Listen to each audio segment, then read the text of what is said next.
오늘은 이사야 말씀 잠깐 쉬고 오늘 추수감사 주일이니까 또 추수감사 관련된 말씀을 준비했습니다. 제가 원래 데살로니가전서 5장 18절 말씀을 준비를 했었는데 그렇게 시작을 했는데 이렇게 말씀을 준비하다 보니까 말씀을 이렇게 읽고 묵상을 하다 보니까 이게 16절부터 18절까지 이렇게 같이 묶이더라고요. 그래서 16절부터 18절까지 오늘은 세 절의 말씀을 준비하게 됐습니다. 이 데살로니가전서 5장 16절부터 18절 말씀은 제가 개인적으로도 굉장히 좋아하는 말씀입니다. 왜 좋아하냐 하면 일단 짧아서 좋아합니다. 짧아서 외우기가 쉽지 않습니까? 제가 고등학교 다닐 때 교회의 그 고등부 모임 때마다 매주 모임 때마다 성경을 한 구씩 이렇게 찾아와서 외우는 시간이 있었습니다. 이제 목사님 앞에서 또 그때는 이제 전사님이었죠. 우리 이제 청년부 그 고등부 우리 전사님 앞에서 또 우리 친구들 앞에서 말씀을 외워야 했습니다. 근데 이제 말씀이 길면은 외우기가 힘들잖아요. 그래가지고 이제 어떻게 하면은 좀 이렇게 짧은 말씀이 있을까? 그냥 그 짧은 말씀을 찾는 게 마치 사명처럼 이렇게 눈에 혈안이 돼가지고 찾았던 기억이 납니다. 오늘 말씀 당연히 그 말씀 중에 하나였습니다. 그래서 짧잖아요. 그래서 외우기가 너무 좋았습니다. 그래서 이제 이 말씀은 되게 좋아하게 됐습니다. 그런데 제가 이 말씀을 좋아하는 이유는 이 짧다는 거 말고 한 가지 이유가 더 있었습니다. 그건 뭐냐면 말씀이 좀 비교적 그래도 이 말씀에 순종하기가 부담스럽지 않다. 자, 예를 들어서 이거죠. 네 인생을 바쳐서 네 인생 전체를 하나님께 드려라. 평생을 바쳐야 된다. 만약에 이런 말씀이 있다면 그런 말씀이 있나요? 성경에? 하여튼 뭐 그런 말씀이 나올까봐 굉장히 이렇게 속으로 어린 마음에 고민을 많이 했습니다. 이거 그러니까 인생을 바쳐라. 그러면 좀 이게 좀 인생을 바친다. 이게 참 이렇게 그 자체가 굉장히 좀 부담스럽고 또 그렇다고 해서 그 말씀 무시하고 안 바치겠다. 또 이렇게 하자니 좀 이렇게 이게 하나님의 말씀인데 이 찝찝하고 그럴 텐데 이 말씀은 거기에 비하면 굉장히 부담감이 적습니다. 자, 16절에 보면 항상 기뻐하십시오. 뭐 기뻐하면 되죠 뭐. 예, 기뻐하겠습니다. 18절에 모든 일에 감사하십시오. 감사하죠 뭐. 그건 어려운 거 아니잖아요. 실제로 그랬습니다. 이게 좀 어렵고 힘든 일이 생기더라도 이렇게 지금 생각해 보면은 고등학교 학생이 무슨 뭐 그렇게 어렵고 힘든 일이 있겠습니까만은 아무튼 그 어렵고 힘든 일이 생기더라도 실제로 제가 그랬습니다. 하나님 뭐 항상 기뻐하라 그랬으니까 그래 한번 기뻐하도록 노력해 보자. 또 뭐 모든 일에 감사하라 그랬으니까 한번 감사해 보자. 감사하자. 이렇게 생각을 하고요. 이렇게 마음을 먹으니까 이게 되더라고요, 실제로. 근데 이게 1년, 2년 이렇게 쌓이니까 저도 모르게 이 생각이 긍정적으로 바뀌는 것을 저도 느꼈습니다. 긍정적으로 바뀌더라고요. 그래서 이게 생각이 긍정적으로 바뀌니까 어떻게 되는지 아십니까? 그 다음에 이게 그 얼굴이 좀 바뀝니다. 얼굴이 이렇게 웃는 인상으로 바뀌게 됐습니다. 여러분, 이 얼굴이 웃는 인상으로 바뀌게 되면 뭐가 좋은지 아십니까? 지금도 좀 그 얘기를 많이 듣는데 제가 나이보다 젊어 보인다, 동안이다 이런 소리를 좀 많이 듣습니다. 근데 사실은 제가 원래부터 이러던 게 아니었습니다. 고등학교 다닐 때만 해도 고등학교 전까지만 해도 제 얼굴이 노안이었습니다. 노안. 그러니까 나이보다 얼굴이 굉장히 늙어 보인다. 저 어머니가 늘 걱정했어요. 야, 너는 이렇게 늙어 보여가지고 큰일이다. 젊은 놈이.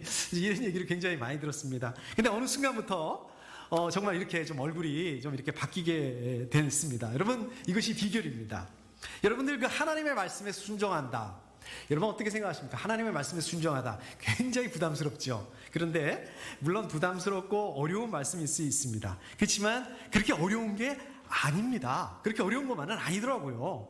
지레 겁을 먹고서 나는 못해. 내가 어떻게 하나님의 말씀에 순종할 수 있어. 이럴 게 아니라 일단 내가 할 수 있는 거 그게 뭔가 우리가 좀 그것을 찾아가지고 쉬운 거부터 물론 뭐 쉬운 것만 이렇게 말씀을 순종하고 어려운 건 순종하지 않고 그러면 안 되겠지만 쉬운 것부터 하다 보면 쉬운 것부터 점점 이렇게 범위를 넓혀가다 보면 어느 순간에 하나님의 말씀에 순종하는 그런 삶을 감당할 수 있게 됩니다. 여러분 고등학생도 그걸 했는데 여러분들 충분히 그럴 수 있지 않겠습니까? 저 여러분들 충분히 그렇게 말씀을 순종할 수 있으시라 믿습니다. 아멘. 예, 아무튼 제가 이 고등학교 때는 이 말씀을 순종하는 게 어렵지 않았습니다. 그렇게 어렵지 않았습니다. 그런데 이제 대학에 진학을 하게 되고 또 이후에 직장에 취업을 하게 되고 또 결혼도 하고 아이들도 가지고 이러면서 이게 점점 더 어려워지더라고요. 항상 기뻐하라, 또 모든 일에 감사하라, 이 말씀이 순종하기가 점점 어려워지더라고요. 근데 생각을 한번 해보십시오. 이 고등학교 때보다 점점 더 성경도 더 많이 읽고 성경도 더 많이 알게 되고 또 성경 공부도 더 많이 하고 또 믿음도 훨씬 더 성숙해졌는데 그러면 상식적으로 더 쉬워져야 되는 게 상식이 아니겠습니까? 맞는 게 아니겠습니까? 근데 이게 쉬워지기는커녕 오히려 더 어려워지더라. 어려워졌다. 아니 이게 왜 반대가 될까요? 말씀에 순종하는 게 더 어렵고 왜 힘들어지게 되느냐 말씀입니다. 저만 그럴까요?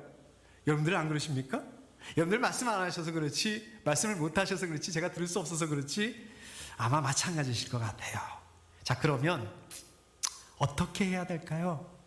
어떻게 해야지 저 여러분들이 항상 기뻐하고 모든 일에 감사하고 그러한 삶을 살 수 있을까요? 오늘 특별히 오늘 말씀, 이 말씀을 통해서 오늘 추수감사주일인데 추수감사 그 의미를 한번 연결해보고 또 기억해보고 그런 시간을 가졌으면 좋겠습니다.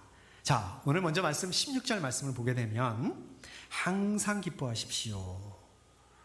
항상 기뻐하라는 말씀이죠. 항상 기뻐하라고 말씀하고 있습니다. 말씀이 참 저는 이 말씀 볼 때마다 말씀이 참 깔끔하다, 간결하다. 항상 기뻐한다, 항상 기뻐하라, 항상 기뻐한다는 거. 근데 그 어떻습니까? 항상 기뻐한다는 거. 참 이게 쉬운 일이 아닙니다. 자, 그렇다면 기뻐한다는 게 뭘까요? 한번 생각을 한번 해보죠. 기뻐한다는 게 뭡니까? 기뻐한다는 것은 한마디로 말하면 그 사람의, 저 여러분들의 감정입니다. 그렇죠? 그러니까 우리가 자발적으로 가질 수 있는 감정입니다. 그러니까 이 기뻐하라고 해서 뭐 감정이 생기느냐? 그게 아니라는 거예요. 감정인데 감정을 가지고 기뻐해라 말아라 이렇게 말할 수 있는 게 아니라는 거예요. 그런 측면에서 보면 항상 기뻐하십시오. 이 말씀 어떻습니까? 저는 이게 좀 말 자체가 안 되는 거 아닌가. 그런 측면에서, 감정이라는 측면에서 보면 이게 말이 안 되는 거 아니겠습니까? 감정이라는 측면에서 봤을 때 감정을 가지고 이래라 저래라 강요할 수 없는 거 아니겠습니까? 기뻐해야 된다라고 이렇게 명령할 수 없는 게 아니겠습니까? 근데 잘 보십시오. 항상 기뻐하십시오. 이거는 뭐예요? 기뻐해야 합니다. 기뻐해야 된다라고 명령하고 있으시는 거예요. 아니 그러면 왜 이걸 가지고 명령하실까? 왜 이걸 가지고 이렇게 말씀하실까? 잘 보십시오. 기뻐하다. 자, 기뻐하다. 이거를 사전에서 찾아보면은 이렇습니다. 마음의 기쁨을 느끼다. 그러니까 어떻습니까? 사실은요, 기뻐한다라는 게 그냥 이렇게 얼핏 저 여러분들이 아까 생각한 것처럼 사람이 가지는 감정이다. 그러니까 뭐예요? 내 마음, 내 의지로 내가 기뻐한다라기보다는 그 사전적인 의미를 보면 마음의 기쁨을 느끼다. 사전적인 의미를 보면 어떻습니까? 약간은 그런 것보다는 좀 어떤 조건이라든지 어떤 상황에 따라서 조건이나 상황 때문에 기쁘다고 느낀다. 그러니까 물론 능동적으로 그런 부분도 있죠. 감정적인 부분도 있죠. 물론 내가 기뻐해야 되는 그러한 감정적인 부분들도 있지만, 능동적인 부분들도 있지만 못지않게 어떻습니까? 좀 약간 수동적인 상황과 조건에 의한 그런 수동적인 그런 뜻도 있다는 말씀입니다. 자, 이게 무슨 말씀이냐? 왜 이 얘기를 하느냐? 갈라디아서 5장 22절 말씀. 자, 한번 보실까요? 제가 한번 읽어보겠습니다. 성령의 열매는 사랑과 기쁨과, 여기 나오네요. 그러니까 기쁨은 뭐다? 성령의 열매라는 것입니다. 그러니까 성령의 열매가 여러 가지 있는데 그 중에 하나가 기쁨이라는 것입니다. 그러니까 기뻐한다. 이거는 물론 내 의지를 가지고 내 감정으로 내가 기뻐하고, 물론 가능합니다. 아까 제가 말씀드렸던 것처럼 제가 고등학교 다닐 때 제가 그렇게 노력해 보니까 되더라. 제 경험을 비춰보니까 어느 정도는 가능합니다. 그렇지만은 기쁨이라는 것은 저와 여러분들이 생각하는 것처럼 그냥 그 기쁜 일이 있으면 기뻐하고 기쁜 일이 없으면은 기뻐하지 않고 그런 차원이 아니라, 물론 그 말이 틀린 말은 아닙니다. 그 말이 틀렸다는 말이 아니라 그렇게 그 본능적으로 그렇지만 그 본능적인 거 말고 기본적으로는 뭐라고요? 기쁨이라는 것은 우리 성경 말씀을 보니까 성령의 열매이다. 다시 말씀드리자면 저 여러분들 안에 성령이 거하시게 된다면 그 열매로서 어떻게 된다? 기쁘게 된다. 기쁠 수밖에 없다. 이런 말씀입니다. 그러니까 다시 말씀드려서 항상 기뻐하십시오. 이 말씀 무슨 말씀입니까? 항상 기쁨이라는 그 성령의 열매를 맺어야 한다. 성령의 열매를 맺으려면 어떻게 해야 됩니까? 어떻게 해야지 우리가 안에 성령의 열매를 맺을 수 있겠습니까? 그렇죠. 우리 안에 성령께서 내주하셔야 한다. 항상 기뻐하십시오. 저 여러분들이 항상 성령께서 내주하실 수 있도록 해야 한다. 항상 성령께서 내주하시도록 해야 된다. 이 말씀이라는 말씀입니다. 기쁜 일이 있다고 해서 와 기쁘다. 요즘처럼 기쁜 일이 없다고 해서, 어려운 일만 있다 해서 기쁜 일이 없네, 무슨 기쁜 일이 있어야지 기뻐하지, 이렇게 한탄하고 이게 아니라는 말씀입니다. 이 말씀은 뭡니까? 결국 기쁨이라는 것은 어떤 상황에 따라서 좌지우지되는 것이 아니다. 우리가 기뻐한다는 것은 상황에 떠밀려서 상황 때문에 기뻐하고 또 상황이 나빠지면 실망하고, 그게 아니라는 말씀입니다. 그럼 뭐예요? 결국 기뻐한다는 것은 성령님께서 저 여러분들 안에 계시느냐 계시지 않느냐, 결국 기뻐한다는 것은 하나님과의 관계를 말씀하고 있는 것입니다. 하나님과의 관계를 떠나서 저희는 기뻐할 수 없습니다. 항상 기뻐하십시오. 항상 하나님 안에, 하나님과의 관계 안에 있어야 한다. 하나님과의 관계로 나아가야 된다는 말씀입니다. 그러니까 하나님과의 관계를 떠나서는 절대로 기쁨이 있을 수가 없습니다. 기쁨을 가질 수가 없습니다. 자, 그렇기 때문에 이거예요. 또 우리가 이 말씀은 우리가 기뻐할 수 없는 일이 생긴다 하더라도 무슨 로봇처럼 자동적으로, 그렇죠, 하나님 항상 기뻐하라고 그랬으니까 제가 고등학교 때 했던 것처럼 무조건 기뻐해야 된다, 이 말씀은 아닙니다. 감정마저 조정해야 된다. 네 감정마저 조정해야 된다. 바리새파 사람들처럼 율법적으로 무조건 율법을 지키듯이 억지로라도 기뻐해야 된다, 이 말씀 아닙니다. 하나님과의 관계 안에 있게 된다면 그 열매 때문에 기뻐할 수 있는 상황이든 그럴 수 없는 상황이든 마음의 기쁨을 느낄 수밖에 없다. 기뻐할 일이 생겨서가 아니라 저 여러분들 안에 성령께서 거하시게 된다면, 성령께서 거하시면 어떻게 됩니까? 성령께서 거하시면 우리 이렇게 생각하잖아요. 방언도 하고 예언도 하고 치유의 은사도 물론 그렇죠. 그것도 중요하죠. 그것도 중요하지만 저 여러분들 안에 성령님께서 계시게 된다면 어떤 일이 일어나요? 우리 안에 어떤 상황이 되든 간에 기뻐할 수 있다, 이 말씀입니다. 요한복음 7장 38절, 요한복음 7장 38절에 보면 이렇게 되어 있죠. 나를 믿는 사람은 성경이 말한 바와 같이 그의 배에서 생수가 강물처럼 흘러나올 것이다. 그의 배에서 생수가 강물처럼 흘러나올 것이다. 이게 무슨 말이에요? 그의 배에서 생수가 강물처럼 흘러나올 것이다. 내적인 기쁨을 말씀하고 있는 것입니다. 내적인 기쁨이 강물처럼 흘러넘칠 것이다. 기쁨은 뭐예요? 그러니까 이 말씀 뭡니까? 기쁨이라는 건 뭡니까? 예수님을 믿는 사람들에게 하나님께서 성령을 통해 주시는 거, 이게 기쁨이다. 기쁨은 장차 이루어질 소망. 장차 이루어질 소망이 뭡니까? 구원, 부활. 그 구원과 부활의 소망을 그 하는 가운데 우리가 기쁨을 맛볼 수 있는 것이다 라고 말씀하고 있는 것입니다. 자, 그렇다면 이 대목에서 궁금한 것이 한 가지 생기죠? 자, 뭐예요? 저 여러분들, 우리 그리스도인들, 그럼 슬퍼하면 안 된다는 거예요? 항상 기뻐해야 되니까 우리 가운데 슬픔을 가져서는 안 된다는 말씀입니까? 우리는 항상 기뻐하기만 해야 된다는 말씀입니까? 자, 실제로 이렇게 말씀하시는 목사님들도 계세요. 예수 믿고 구원받은 사람이 그렇게 슬퍼하면 돼? 항상 기뻐해야 돼? 슬퍼하면 안 돼? 네, 이렇게 말씀하시는 거를 저도 여러 번 들었습니다. 아니, 아무리 그렇다고 해도 우리가 슬플 수 있지 않습니까? 저도 슬플 때가 많이 있습니다. 저도 슬플 때, 마음이 어렵고 안 좋을 때, 아까 그 말씀, 예수 믿는 사람은 항상 기뻐해야 된다, 슬퍼해서는 안 된다. 솔직히 이런 말씀을 들으면 마음에 상처가 좀 생겨요. 마음이 좀 어렵기도 하더라고요. 근데 여러분들 잘 생각해 보십시오. 오늘 말씀은 그 마음의 슬픔을 갖는 것에 대해서 정죄하는 말씀이 아닙니다. 실제로 예수님도 슬퍼하시는 그런 적도 있었습니다.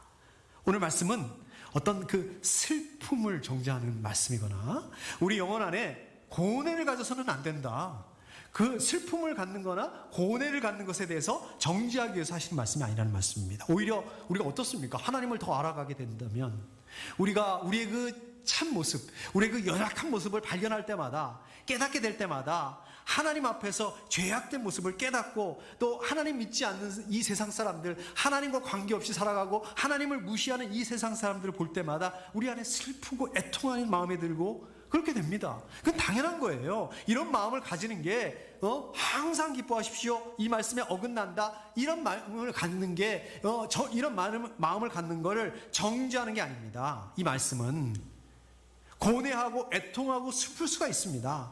그런데 완전한 구원을 주시는 하나님, 하나님의 나라와 그 영광의 나라를 바라볼 때에만 우리 안에 고통과 애통과 슬픔을 뛰어넘는 기쁨을 가질 수 있게 된다라는 말씀입니다.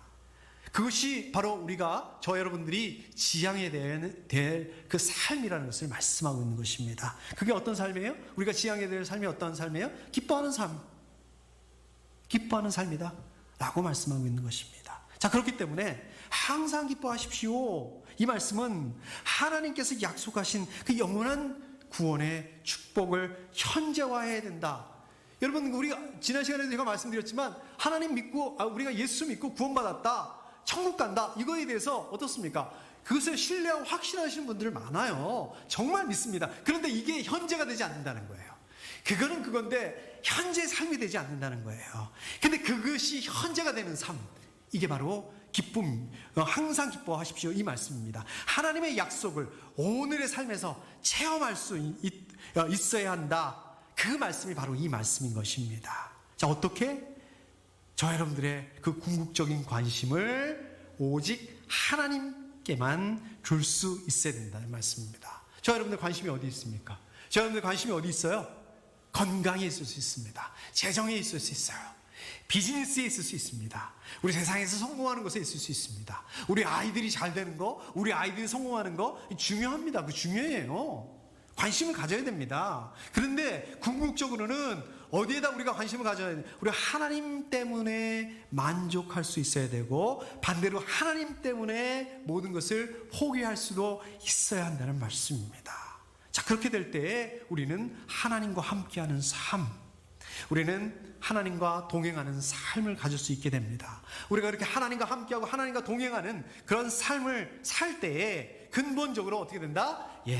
항상 기뻐하는 삶을 살 수 있게 된다, 감당할 수 있게 된다는 말씀입니다. 항상 기뻐하십시오. 항상 기뻐해야 된다는 말씀입니다. 이 말씀 무슨 말씀입니까? 항상 기뻐하십시오. 우리가 기뻐해도 되고 기뻐하지 않아도 되고, 선택이니까 네가 알아서 하세요, 네 선택이다, 이거 아닙니다. 이건 뭐죠? 선택의 여지가 없어요. 기뻐해야만 한다는 말씀입니다. 기뻐할 수밖에 없다는 말씀입니다. 저 여러분들 하나님과 동행하시면서 항상 기뻐하시는 그런 삶을 감당하실 수 있기를 축복합니다. 자, 두 번째로 17절 말씀 보시면 끊임없이 기도하십시오. 저는 좀 젊었을 때, 어렸을 때 그 성경을 보면서 좀 이렇게 좀 궁금증을 많이 가졌어요. 아니, 어떻게 끊임없이 기도할 수 있을까? 사람이 어떻게 끊임없이 기도만 할 수 있을까? 그렇지 않습니까? 밥도 먹어야 되죠? 잠도 자야 되죠? 공부도 해야 되죠? 할 일이 얼마나 많습니까? 우리 기도 말고도 할 일이 많잖아요. 끊임없이 기도하십시오. 이 끊임없이는 그만두고, 사실 하루에 1시간 기도하는 거 참 쉽지 않습니다. 진짜 제가 그 책을 읽다 보니까 우연히 그 마르틴 루터가, 우리 종교개혁가 있지 않습니까? 우리 마르틴 루터가 이런 말을 했다라고 이렇게 적은 책을 제가 본 적이 있습니다. 하루에 2시간을 기도하지 않으면 사탄의 공격을 이겨낼 수 없다. 하루에 3시간을 기도하지 않으면 하루를 살아갈 수 없다. 대단하죠? 저는 하루에 3시간, 2시간, 3시간 기도하는 거 쉽지 않습니다. 자, 그러니까 끊임없이 기도하다. 끊임없이 기도하십시오. 이 말씀은 다른 일은 다 제쳐놓고 정말 많은 시간을 기도하는 데 투자해야 된다. 기도해야 된다. 제 이 말씀인가요? 이거를 지금 말씀하고 있는 걸까요? 정확하게 말하자면 이 의미는 아닙니다. 자, 여기서 말씀하시는 이 끊임없이, 자, 이게 끊임없이가 무슨 뜻인가? 시간적인 끊임없이 그런 뜻인가? 지금 원어적인 의미를 찾아보면 그런 시간적인 끊임없이라기보다는 이런 뜻입니다. 원어적인 의미를 찾아보면 밑바닥까지 이르도록 멈추지 않는 이런 의미를 가지고 있습니다. 무슨 말씀인가요? 밑바닥까지 이르도록 멈추지 않는, 그러니까 밑바닥을 알 수 없는, 도무지 우리 사람의 힘으로는, 사람의 능력으로는 견딜 수 없는, 정말 이해할 수 없는 그러한 어려움, 그러한 극한 상황 가운데서도 어떻게 된다? 어떻게 된다? 끊임없이 기도해야 된다, 이 말씀입니다. 그러니까 끊임없이 기도하십시오. 그 말씀은 다른 일 다 제쳐놓고 정말 시간을 내서 최소한 하루에 1시간 이상 기도해야 된다. 물론 그러면 좋죠. 그런 의미보다는 저 여러분들의 눈으로 보기에는 이거는 아무리 봐도 안 돼. 이거는 아무리 봐도 기뻐할 수 없는 상황이에요. 이거는 도무지 낙심하지 않을 수 없는 상황입니다. 이거는 도무지 좌절하지 않을 수 없는 상황입니다. 이 상황 가운데서 낙심하지 않는 게 이상해. 좌절하지 않는 게 이상해. 그런 상황 가운데서도 어떻다고요? 기도를 멈추면 안 된다. 끊임없이 기도해야 된다. 끊임없이 기도하십시오. 이 말씀을 하고 있는 말씀입니다. 자, 기도하십시오. 이 말씀도요, 원어적인 의미를 보면 어떤 그 기도하는 사람, 기도하는 자신의 필요를 위해서 기도하라는 말씀이 아니에요. 그것을 구하라는 말씀이 아닙니다. 예배하는 마음으로 하나님의 뜻이 무엇인지, 하나님의 뜻이 어디 있는지 하나님께 초점을 맞추고 기도해야 된다, 이 말씀입니다. 그러니까 이것을 연결하면, 끊임없이 기도하십시오, 이 말씀을 연결해보면 어떻게 되느냐, 정말 어떤 극한 상황 가운데서라도, 정말 그 어려운 상황, 어떠한 그 극한 어려움 가운데서라도 내 자신의 필요를 채우는 기도가 아니라 하나님 중심이 되는 기도, 하나님의 뜻이 이루어지는, 하나님의 뜻이 이루어지기를 바라는 그러한 기도를 드려야 된다, 이 말씀입니다. 기도도 역시 저 여러분들, 우리 그리스도인들에게 의해서 선택이 아닙니다. 명령입니다. 선택사항이 아니에요. 저 여러분들이, 우리 그리스도인들이 기도해도 되고 기도하지 않아도 되고 그런 게 아니라 반드시 기도해야 됩니다. 꼭 기도해야 됩니다. 지속적으로 기도하셔야 됩니다. 어떤 분들은 이렇게 말씀하시는 분들이 있어요. 어떤 분들은 이렇게 생각하시는 분들이 있어요. 기도를 비상시, 비상사태를 대비해서 남겨두는 무기라고 생각하시는 분 계세요. 기도를 필요할 때 이렇게 빼서 쓰는 그런 거 있잖아요. 도깨비 방망이, 도깨비 상자, 응? 또 기도를 우리 필요할 때 꺼내 쓰는 비상식량, 이렇게 생각하시는 분들이 계십니다. 이거는 왜 그럴까요? 기도를 구하는 거다. 기도는 간구하는 거다. 물론 기도는 간구하는 거 맞습니다. 기도는 하나님께 구하는 게 맞습니다. 그러나 근본적으로 기도는 뭡니까? 다 근본적인 의미를, 기도의 의미를 본다면 결국은 뭡니까? 기도는 하나님과 교제를 나누는 거라는 거예요. 하나님과의 그 교제를 통해서 하나님과 더 깊은 관계를 쌓아가는 거, 만들어가는 거, 그게 기도입니다. 자, 그렇기 때문에 어떻습니까? 기도를 필요할 때만, 저 여러분들의 그 필요가 있을 때만 기도하고 막 집중적으로 기도하고 막 그게 아니라 매 순간순간마다 끊임없이 기도해야 된다는 것입니다.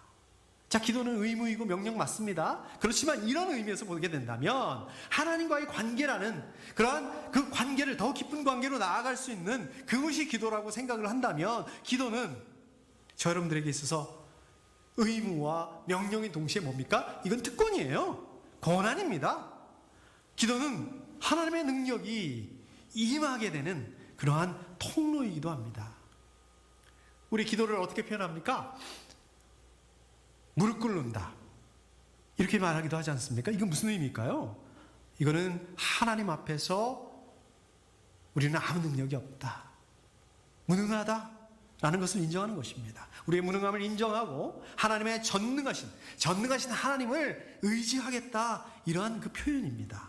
자, 그렇기 때문에 기도를 통해서 하나님의 능력을 저와 여러분들의 삶 속으로 끌어들일 수 있게 되는 거예요. 이게 기도라는 것입니다. 기도를 통해서 하나님의 뜻과 하나님의 능력을 그 하나님 앞에서 전적으로 그 하나님께 순종하겠다, 순복하겠다, 이런 의미인 것입니다. 기도는 하나님의 능력을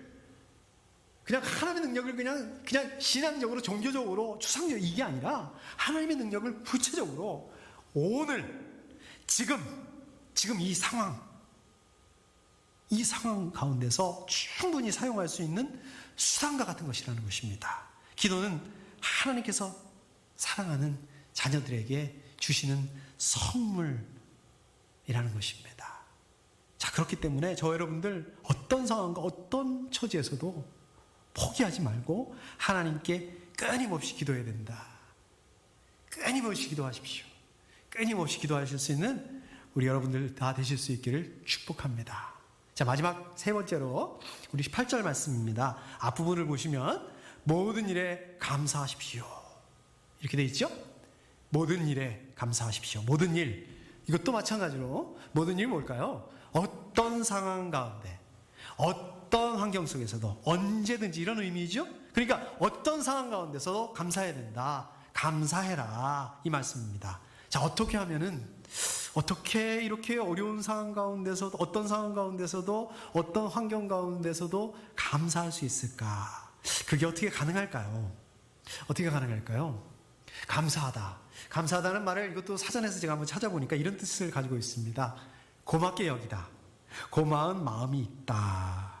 그러니까 이게 무슨 뜻입니까? 이 감사하다는 것도 일종의 약간의 그 감정적인 부분을 포함하고 있습니다. 저 여러분들의 감정을 포함하고 있다는 거예요. 그러니까 이거를 모든 일에 감사하다, 그 근거를 본다면 이걸 어떻게, 감정인데 이걸 어떻게 언제든지 모든 상황 가운데 하나님께 감사할 수 있을까? 이 퀘스천 마크가 들죠? 저는 이 말씀을 볼 때에 생각나는 인물이 있습니다. 생각나는 사람이 있어요. 생각나는 사건이 하나 있습니다. 이 사도행전 16장에 보면은 그 말씀이 나오죠. 우리 바울과 실라가 어떤 일이 있습니까? 빌립보를 방문을 했어요. 빌립보를 갔는데 그 빌립보에서 누구를 보냐면 그 귀신 들린 여자, 귀신 들린 여종, 그 귀신 들린 그 능력을 가지고 그 미래를 예언을 해줍니다. 그걸 가지고 돈을 벌어요. 그래서 그 여종의 주인들이 그걸 가지고 돈을 벌게 됩니다. 그런데 이제 그 바울이 그것을 긍휼히 여기고, 그 여종을, 그 귀신 들린 거를 긍휼히 여기고 불쌍히 여기고 귀신을 쫓아버리죠. 그러니까 어떻게 됩니까? 이제 더 이상 예언을 할 수 없게 돼요. 그러니까 이제 더 이상 그 주인들이 돈을 벌 수 없게 됩니다. 그러니까 그거에 대해서 앙심을 품고 이 바울에게, 신라에게 누명을 씌우잖아요. 바울과 신라가 누명을 쓰게 됩니다. 신탕매를 맞고 빌립보 감옥에 갇히게 됩니다.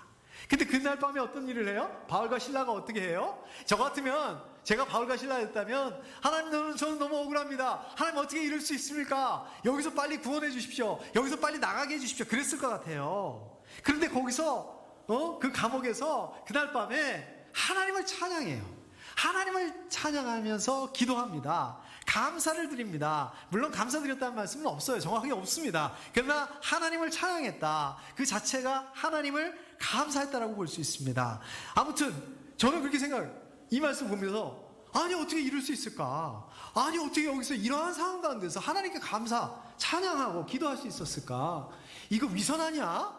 이 사람들 지금 위선 부리는 거 아니야? 그렇게 생각한 적도 있었습니다. 어떻게 바울과 신라가 이런 상황 가운데서 하나님께 찬양하고 감사할 수 있었을까요? 어떻게 그럴 수 있었을까요? 여러분, 성경에 보면 반대의 경우도 있습니다.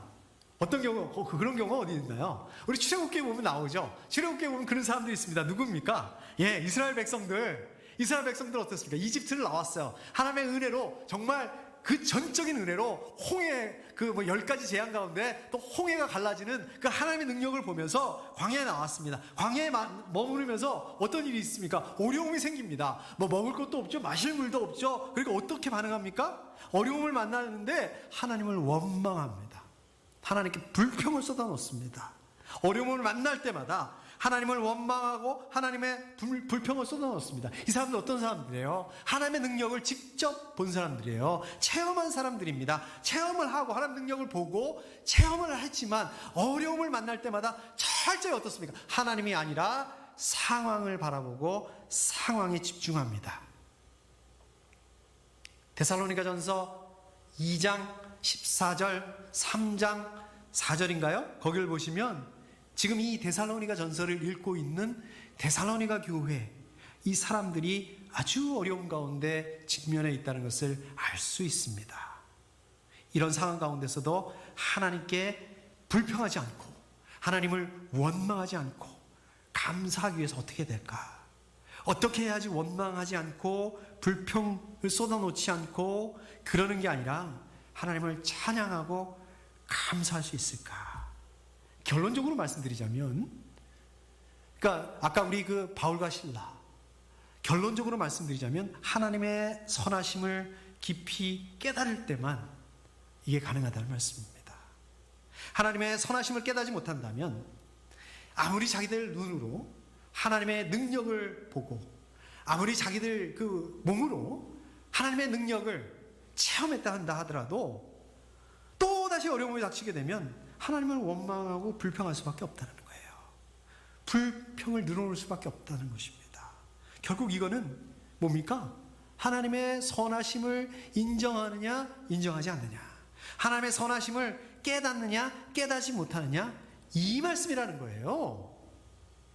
우리가 입으로만 감사하는 것이 아니라 영혼 깊은 곳에서 나오는 감사. 결국 하나님은 어떤 분이신지, 여러분들 어떻습니까? 지금 어려운 가운데 있는 그 상황 가운데 있잖아요. 우리가 하나님께서 저 여러분들이 어려운 가운데 두시는, 그럼에도 불구하고 그러한 하나님이 어떠한 하나님인지, 이러한 하나님을 알게 될 때 우리 안에 감사가 나온다는 거예요. 하나님께서 모든 상황을 선으로 바꾸실 거라는 그러한 믿음과 그러한 믿음을 가지게 될 때, 그러한 믿음을 가지는 사람만이 모든 일에 감사할 수 있게 된다는 말씀입니다. 자, 그렇기 때문에 모든 일에 감사한다, 이건 무슨 말씀입니까? 다시 말씀드리자면 하나님께서 선하시다, 이거를 인정하는 그러한 믿음을 가져야 된다. 바울과 실라가 빌라도 그 감옥에 갇혔음에도 불구하고 두려워하지 않고 하나님께 기도하고 감사할 수 있었던 것, 이거는 바로 어떻다? 하나님은 선하신 분이다, 하나님은 정말 여기서 승리하실 수 있게 하시는 그런 분이라는 것을, 그러한 그 믿음과 신뢰가 있기 때문이었다는 것입니다. 하나님께서 모든 일을 선하게 이루시고 또 넉넉하게 이길 수 있는 힘을 주시는 그러한 분이시라는 것을 믿는 그 믿음, 그 신뢰가 있었기 때문이라는 것입니다.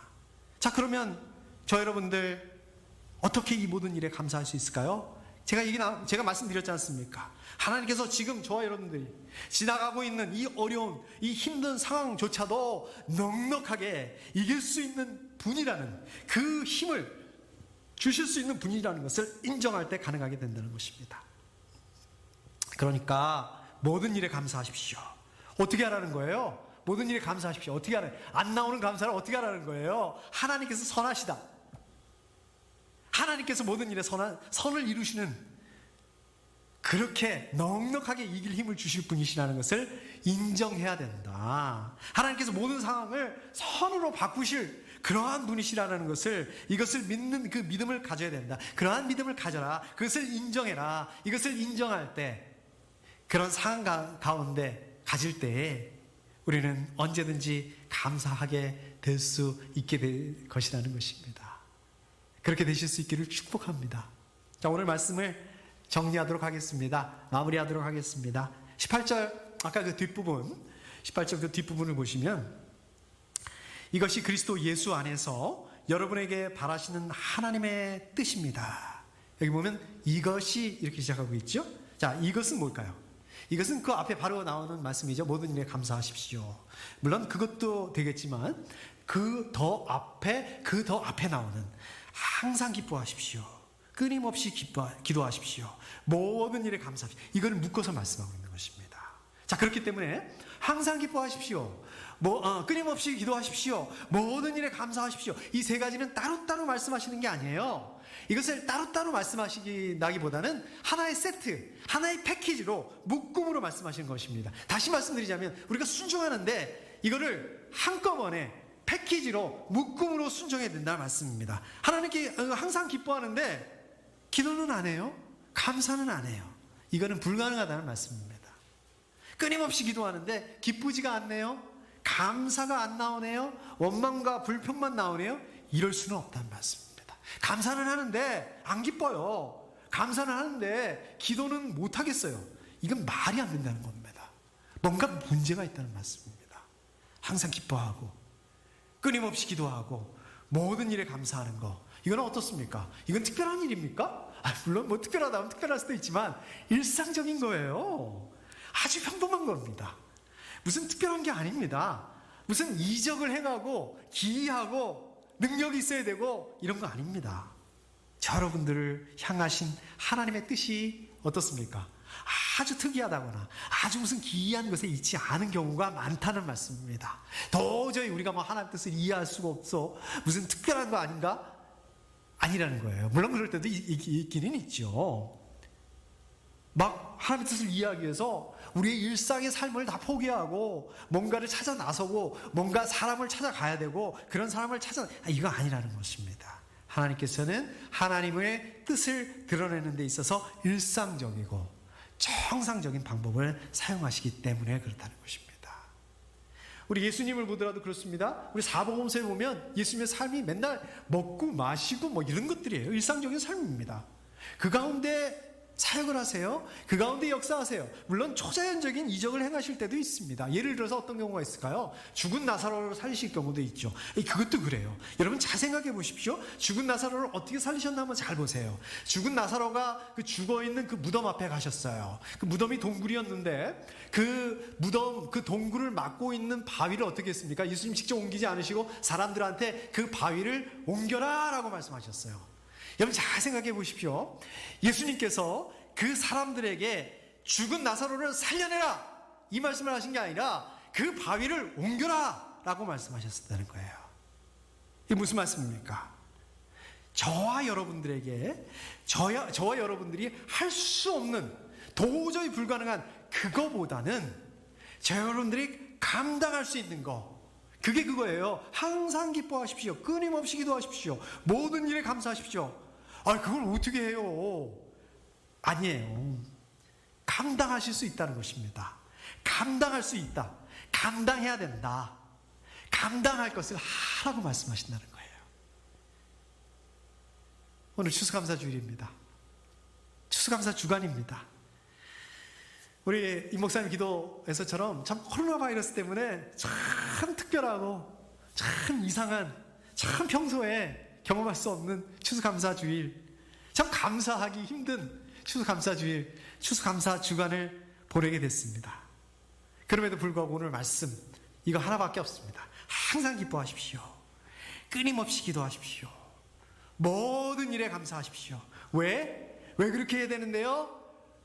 이것이 하나님께서 저와 여러분들에게 바라시는 뜻이기 때문에, 하나님의 뜻이기 때문에 그렇다는 것입니다. 함께 기도하겠습니다.